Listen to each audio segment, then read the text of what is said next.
What's creamy? So recently I switched my NeoVim configuration to a very minimal and based one. The thing is, when I was doing that, I lost all of my Lua snippets that I meticulously defined over a week, like 3 years ago, and I need to get those back. The problem is they're on another Git branch because I checked out a new one just so I wouldn't mess stuff up. And there's a bit of a situation where I have a bunch of embarrassing files that I don't want to push to the remote, and I leave them permanently stashed. Not stashed, sorry, just like unstaged. And the thing is, I can't Git ignore them because I need to search them with a fuzzy picker so that I can open them frequently because they're like test files.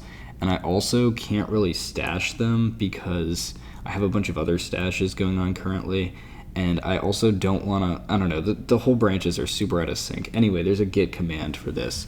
It solves exactly this problem, which is surprisingly more frequent than you would think.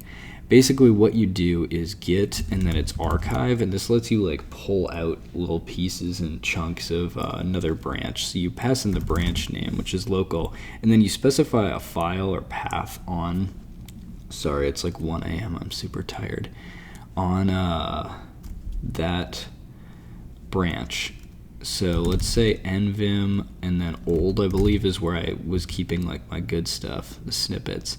And then this is actually going to rip out a tar because Git is really efficient under the hood and tar is like super compact. So we're going to have to pass it to tar and then undo that bad boy. So let's run that, and we should be able to vim into nvim old, and then boom, that looks good. Let's see if we're getting any snippets. Wow, this is old Lua core. That's back in the days of like 30 unnecessary directory nestings. We're past that now, thankfully. So yeah, and snippets, you can see they're all kind of defined per file type. You're gonna have some typed ones in here, but this is noob stuff. This is a long time ago stuff, so I'm gonna refactor all of this. First, let's go back to the based NeoVim configuration, and I'll show you I've made a couple changes. So first of all, I have a key visualizer now, which is super mainstream, but whatever, people are asking for it. So I added Lua snip right there. That's all you really have to do. And then in setup, you don't have to call setup, but I'm doing that because I enable auto snippets, and I'll explain my whole reasoning behind that in a second, but it's very important. And then right here, all we're doing is loading from config nvim snippets, so no more directory nesting. I'm just storing it in the root like that. And I guess this could be like cleaner with an actual environment variable or something. I could refactor it, but on the other hand, I don't wanna. So then down here I set up 3 mappings. The first one is Control E to expand. That's a pretty simple mnemonic. And then Control J and K to jump through the different places and snippets. And I'll explain what that means in a second. So in the snippets, let's look at typed, because I think all has some embarrassing things in it. All right, here's in general what a Lua snip file looks like. This is going to get a little bit technical real quick, but basically the old version, which was the new version, is requiring all the Lua snip stuff. That's very dumb because you don't actually have to. It's dynamically injected by Lua snip when you use that like loader function. It just inserts all of those things. The only problem with that is your LSP doesn't know about that, and you can add like the library files, but it's honestly not super helpful to have LSP completions for Lua snip anyway, because it's pretty sparse. Like it's all just functions that kind of do one thing, and you just kind of memorize them. They're called like nodes, and basically, yeah.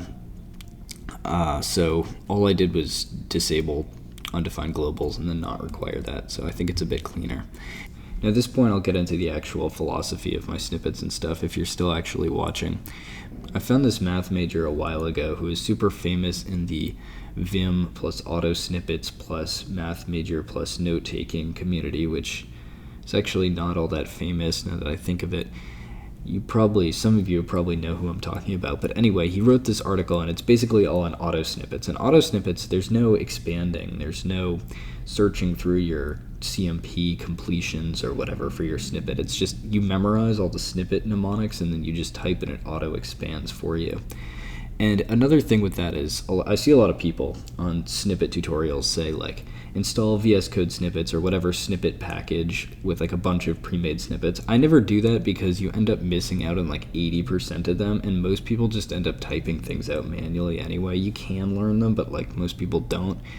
And I also just don't like my snippets previewed in completion. I want my completion reserved purely for LSP keywords, and I want my completion manual anyway.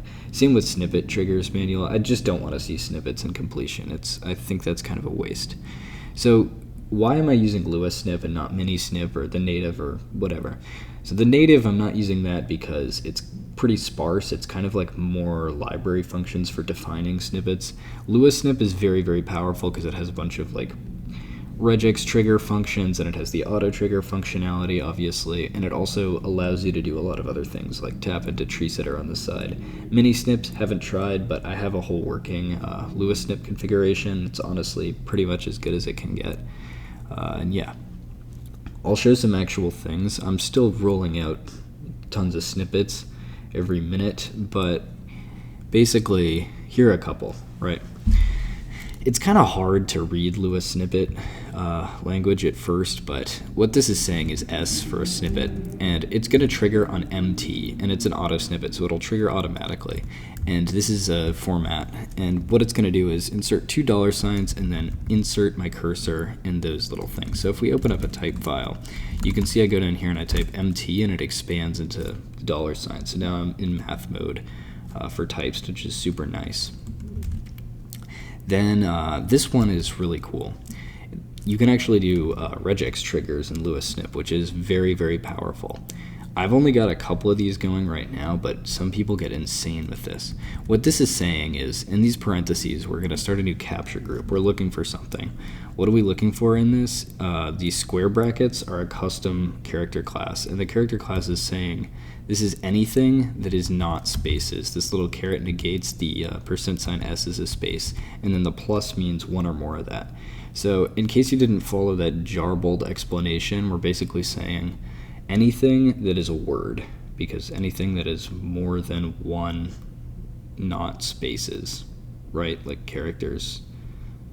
Yeah, like a character or a word. And then with T after it. And this is a regex trigger.